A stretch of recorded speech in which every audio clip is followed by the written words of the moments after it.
Hi everyone, स्वागत करते हैं आप सभी का फिक्स टारगेट 2.0 परिवार के एक और नई क्लास में। जितने भी बच्चे बिहार के किसी भी यूनिवर्सिटी से ग्रेजुएशन फर्स्ट सेमेस्टर में हैं और यदि आपने मेजर पेपर, माइनर पेपर या फिर एमडीसी पेपर, इस तीनों में से किसी भी पेपर में हिंदी साहित्य सब्जेक्ट का चयन किया है तो बच्चे आप लोग आज के इस पूरे क्लास को ध्यान से देखिएगा। हम लोग हिंदी साहित्य का पहला यूनिट पढ़ रहे हैं और ये पहला यूनिट का बच्चे 9वां क्लास है। इससे पहले मैंने आपको 8 क्लासेस प्रोवाइड कर दिया है। क्लास यदि आपने नहीं देखा है तो डिस्क्रिप्शन में लिंक है, आप लोग प्लेलिस्ट से जाकर उन सभी क्लास को देख लीजिएगा। सभी क्लास को बहुत ही आसान भाषा में मैंने समझाया है ताकि चीजें आपको अच्छे से समझ में आ जाए। पेपर में जब क्वेश्चंस आएगा तो आप आराम से कर सकोगे। और यदि आपने क्लास को देखा है तो एक बार आप लोग कॉमेंट में बता दीजिए गुरुजी हम लोगों ने क्लास देखा है। यस टाइप कीजिए फटाफट से जिसने क्लास देखा है। अब आइए आज के इस क्लास में बच्चे हम लोग क्या पढ़ने वाले हैं। तो देखिए आज की जो क्लास है यह आदिकालीन साहित्य की विशेषता से रिलेटेड है। जो आदिकालीन साहित्य रहा था, हिंदी साहित्य के काल विभाजन में आपको पढ़ाया था मैंने, उसकी क्या विशेषता है, हम उस विशेषताओं को काफी डिटेल में यहां पर जानेंगे। तो आप लोगों ने अभी तक सेशन को शेयर नहीं किया है बच्चे, अपने सभी दोस्तों के बीच फटाफट से शेयर कर दीजिए। जितने भी स्टूडेंट आपके साथ हिंदी लिटरेचर सब्जेक्ट रखे हैं सबको बुला लो एक साथ ताकि क्लास करने में मजा आए। सेशन को लाइक नहीं किए हैं तो लाइक कर लेना, चैनल पर नए हैं सब्सक्राइब नहीं किए हैं तो सब्सक्राइब करके नोटिफिकेशन बेल भी ऑन कर लीजिएगा। और साथ में बच्चे आपने हमारे टेलीग्राम को अगर नहीं ज्वाइन किया है तो आप लोग टेलीग्राम को भी जरूर ज्वाइन कर लीजिएगा, क्योंकि टेलीग्राम पर आपको time to time PDF notes, class की नोटिफिकेशन और साथ में यूनिवर्सिटी रिगार्डिंग सारी जानकारी मैं प्रोवाइड करते रहता हूं, तो आपको हर चीजों का सुविधा मिल जाएगा। अब आइए हम लोग टॉपिक पर चर्चा करते हैं। ठीक है बच्चे, देखिए टॉपिक हमारा क्या है, आदिकालीन जो हिंदी साहित्य है इस साहित्य की क्या विशेषता है, इसके क्या गुण हैं। तो चलिए हम इसकी विशेषताओं को बारी बारी से पढ़ेंगे। तो विशेषता के क्रम में सबसे पहला विशेषता जो आ जाता है वह है राष्ट्रीयता की विशेषता या राष्ट्रीयता की भावना।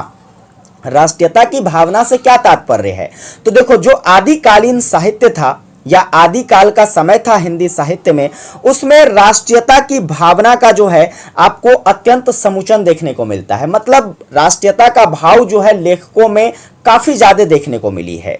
जैसे कि हम बात करते हैं राष्ट्र की, किसकी बात करते हैं बच्चे, राष्ट्र की, तो उस समय जो एक राष्ट्र होता था या फिर एक राज्य होता था तो उसमें आपको 150 गांव का समावेशन देखने को मिलता था। अभी भी जैसे मान लीजिए हम भारत राष्ट्र में रहते हैं, तो भारत राष्ट्र में रहते हैं तो यहां पर आपको कई सारे राज्यों का, भारत में कितने राज्य हैं, टोटल 28 राज्य। इन 28 राज्यों को समुचित करके क्या बनाया गया है, एक राष्ट्र बनाया गया है।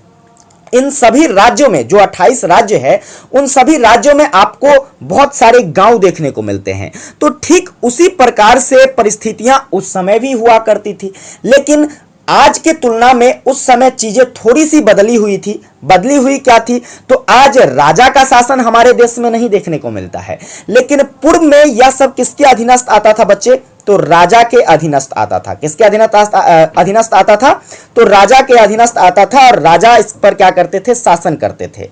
अब देखिए इस काल के जो कवि होते थे, राजा के नजर में अपने आप को बनाए रखने के लिए या राजा से फायदा उठाने के लिए हमेशा क्या करते थे, तो राजा की झूठी प्रशंसा किया करते थे और झूठी प्रशंसा को ही उन्होंने अपने लेखों में वर्णित करने का प्रयास किया है।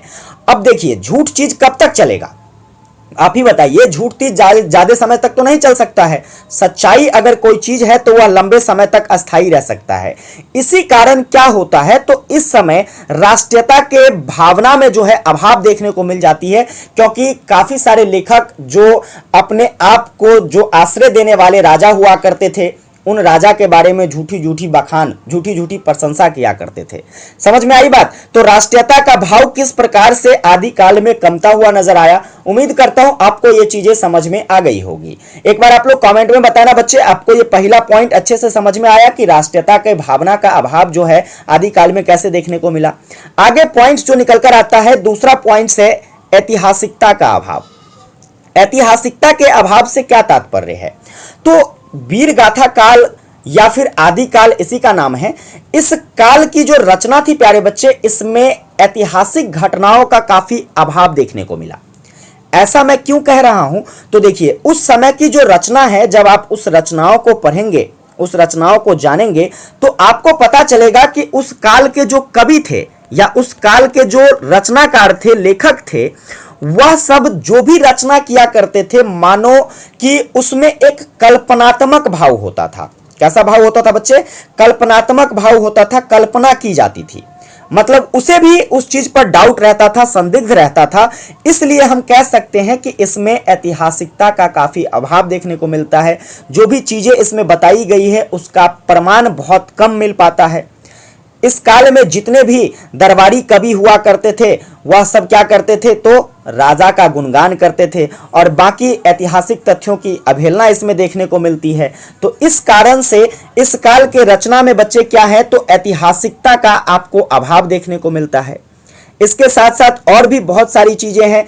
बहुत सारी चीजें यह है कि लेखक जो थे वह सिर्फ और सिर्फ अपने जीवन को किसी तरीके से बिताना चाहते थे और अपने आप में एक अलग पहचान बनाना चाहते थे। चाहे वो झूठी बोलकर क्यों नहीं था, लेकिन वह अपनी ख्याति पाना चाहते थे। समझ गए ना? इसको लेकर उन्होंने अपने आगे के समय के बारे में नहीं सोचा, समाज के बारे में नहीं सोचा कि इसका जो है समाज पर क्या प्रभाव देखने को मिलेगा। इस सभी में आपको सजगता नहीं देखने को मिलती है। इसलिए हम कह सकते हैं कि जो आदिकालीन था बच्चे आदिकालीन साहित्य जो था, इस आदिकालीन साहित्य में आपको ऐतिहासिकता का अभाव देखने को मिलता है। उम्मीद करता हूं आप हमारी बात समझ रहे होंगे कि आखिर आदिकालीन साहित्यों में ऐतिहासिकता का अभाव क्यों देखा गया। चलिए आगे बढ़ते हैं। तो अगला जो पॉइंट्स निकल कर आता है बच्चे वह है जनजीवन के चरित्रों का अभाव। जनजीवन के चरित्र के अभाव से हमारा तात्पर्य कुछ इस प्रकार का है कि देखो, जो आदिकाल था उस आदिकाल में आपको मैंने बार बार अभी बताया है कि जो भी लेखक हुए राजा महाराजाओं के गुणगान करते थे। किसके गुणगान करते थे? राजा महाराजाओं के गुणगान करते थे। अब जब कोई व्यक्ति राजा महाराजा का गुणगान में लगा है तो थोड़े ना उसको आम आदमी से कोई फर्क पड़ता है। आम आदमी किस प्रकार अपना जीवन जी रहा है, आम आदमी का दिनचर्या क्या है, इसके बारे में उस लेखक को जानकारी नहीं होती थी। तो इसका तात्पर्य यह हो जाता है कि वो लेखक जो थे भाई साहब, उसको बिल्कुल पता नहीं होता था कि आम आदमी का जीवन कैसे चल रहा है, बिल्कुल संबंध नहीं था उससे। इसके साथ साथ बच्चे जनजीवन संबंधी जो संदर्भ है इसके उल्लेख जो है काव्य में नहीं के बराबर मिलता है, जिसके कारण हम लोग कह सकते हैं कि आदिकालीन जो साहित्य था इसमें जनजीवन के चरित्रों का काफी अभाव देखने को मिला। आगे बात करेंगे। अगला पॉइंट जो निकल के आता है बच्चे वह है डिंगल भाषा। डिंगल भाषा क्या है भाई? ये तो बड़ा खतरनाक शब्द है। देखो, खतरनाक शब्द नहीं है, इसको समझेंगे। देखिए, डिंगल भाषा जो है यह एक राजस्थानी भाषा थी बच्चे। क्या थी? राजस्थानी भाषा थी। और उस समय जो कि आदिकाल का समय था, जिस समय रचना हुई, जब कोई भी रचना की जाती थी तो उसे डिंगल भाषा में रचना किया जाता था, क्योंकि अधिकतर जो साहित्यकार थे वह कहां वास करते थे? तो राजस्थान में वास करते थे। तो जब राजस्थानी थे तो राजस्थान में ही रचना करेंगे, उसको उस भाषा का ज्ञान होता था।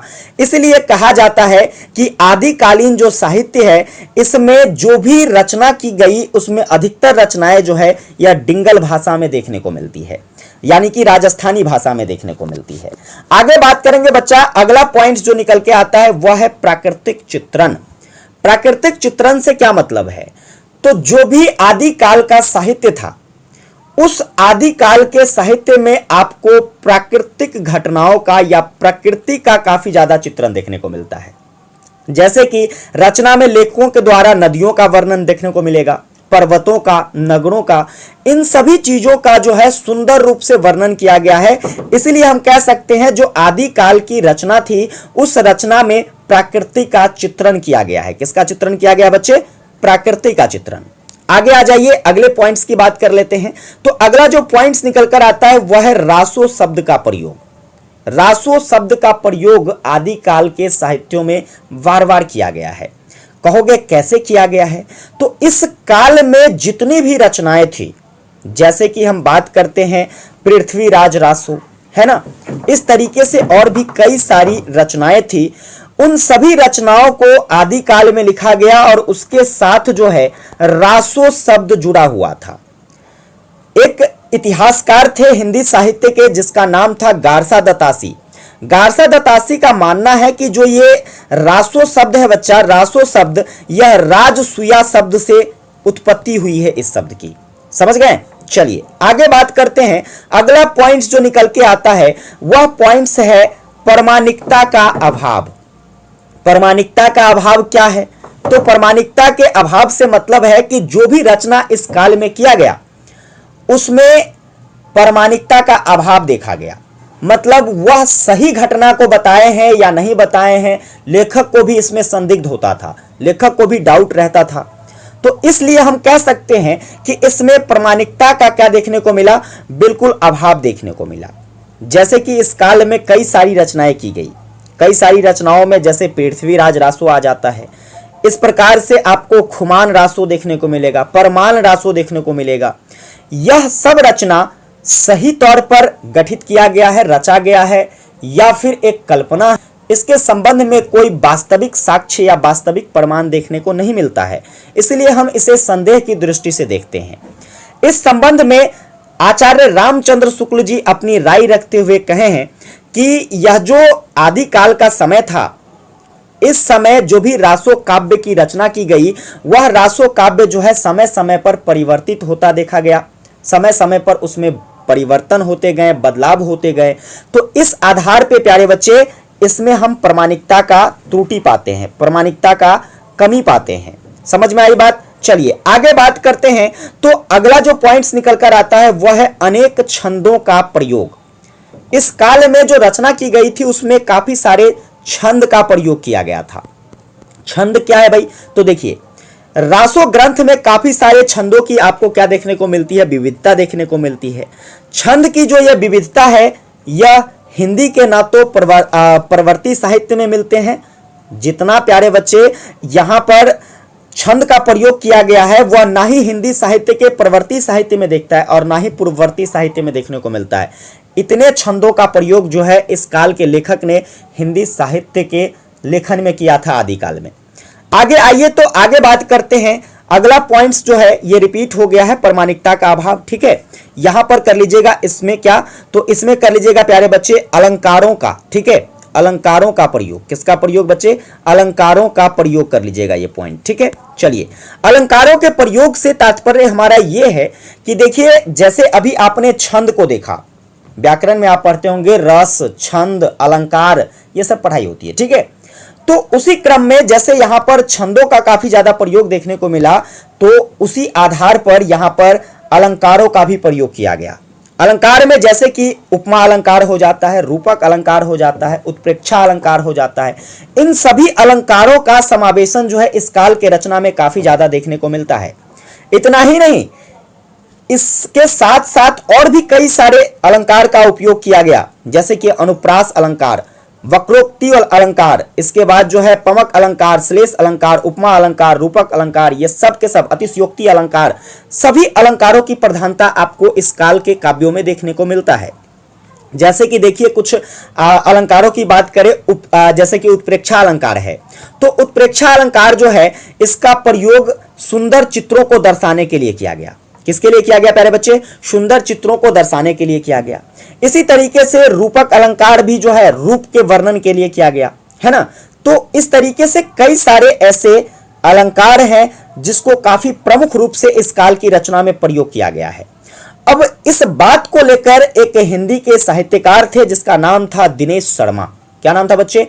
दिनेश शर्मा नाम था। इन्होंने एक बात कही है और वो बात क्या है? तो ये कहते हैं कि कोई भी अलंकार ऐसा नहीं जो इसमें फवता हो, कोई भी छंद ऐसा नहीं जो उसका साथ न देता हो। मतलब ऐसे कोई भी अलंकार नहीं है जो आदिकालीन साहित्य में प्रयोग नहीं किया गया है और ऐसा कोई छंद नहीं है जिसका साथ जो है आपको आदिकालीन साहित्य में देखने को नहीं मिलता है। तो ये पॉइंट्स थी जो कि किससे रिलेटेड थी प्यारे बच्चे? या आदिकालीन साहित्य के विशेषता से रिलेटेड थी। किससे रिलेटेड थी? आदिकालीन साहित्य की विशेषता से रिलेटेड थी। और मैं उम्मीद कर सकता हूं आपको सारी विशेषताएं अच्छे से समझ में आया होगा। अगर नहीं समझ में आया है तो आप एक बार इसे फिर से रिपीट करोगे तो बड़ी आराम से आप कह सकते हो। देखो चुटकी में इसे समझ सकते हैं हम लोग। राष्ट्रीयता का अभाव, भाई सभी लोग झूठे लिखते थे, राजा का प्रशंसा करते थे, फालतू में कुछ भी लिख दिया करते थे जिससे लोगों के अंदर राष्ट्रीयता का भाव कम होता हुआ दिखाई दिया। ऐतिहासिकता का अभाव, इस काल में जो भी रचना की गई उसमें प्रामाणिकता कम देखने को मिलती थी। लेखक जो होते थे अपने आप में संदिग्ध रहते थे कि मैं जो लिख रहा हूं वो सही लिख रहा हूं या गलत है, इसमें क्या है क्या नहीं है। ठीक है, ये सारी चीजें जिससे ऐतिहासिकता का अभाव देखने को मिलता है। आगे की बात सोचकर कभी लेखन क्रिया नहीं की गई कि समय में हम आगे समय में हमारा क्या होगा, बिल्कुल जो है हमारा लिखा गया चीज़ें यह लंबे समय तक चल पाएगा कि नहीं, समाज पर इसका क्या प्रभाव पड़ेगा। इन सभी के दृष्टिकोण से इस काल की रचनाएं देखने को नहीं मिलती है। जनजीवन का काफ़ी ज़्यादा अभाव देखने को मिलता है, क्योंकि लेखक सब जो है राजा का चापलूसी करने में लगा रहता था, उसके बारे में लिखता था। लोग क्या कर रहे हैं, मर रहे हैं, जी रहे हैं, उसके बारे में कोई जानकारी नहीं होती थी, तो इसका अभाव देखने को मिलता है। जो भी रचना की गई डिंगल भाषा में की गई, यानी कि राजस्थानी साहित्यिक भाषा में किया गया। प्राकृतियों का चित्रण इसमें काफी ज्यादा देखने को मिलता है। रासो शब्द की उत्पत्ति की गई है, मतलब प्रयोग किया गया है।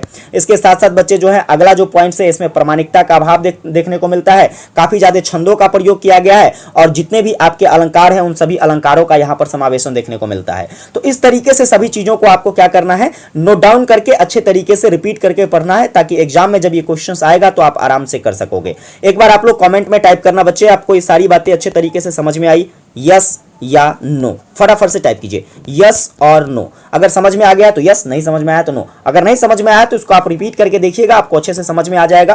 क्लासेस अगर आपको हेल्पफुल लगती है प्यारे बच्चे, आपसे बस छोटा सा रिक्वेस्ट रहेगा, हमारा चैनल पर नए हैं, सब्सक्राइब नहीं करे हो बच्चे, सब्सक्राइब करके नोटिफिकेशन बेल जरूर ऑन कर लीजिए, क्योंकि आपको हर क्लास टाइम टू टाइम मिल रही है तो आपको नोटिफिकेशन मिल जाएगा। और अपने सभी दोस्तों के भी जरूर शेयर कर दीजिए। इससे क्या होगा, तो आपके दोस्तों को भी हेल्प मिल जाएगा और हमें भी आपका एक प्यारा सा सपोर्ट मिल जाएगा। और सेशन को लाइक जरूर करना, क्योंकि आप लोग लाइक नहीं करते हो। हर लाइक मोटिवेट करता है। मैं टारगेट रखता हूं इस वीडियो का कम से कम जो है 1K लाइक। कितना प्यारे बच्चे, 1K लाइक टारगेट रखता हूं, जल्दी से कंप्लीट करवाइए। विशेष मुलाकात करेंगे आप लोगों के साथ अगली वीडियो में। जय हिंद, वंदे मातरम।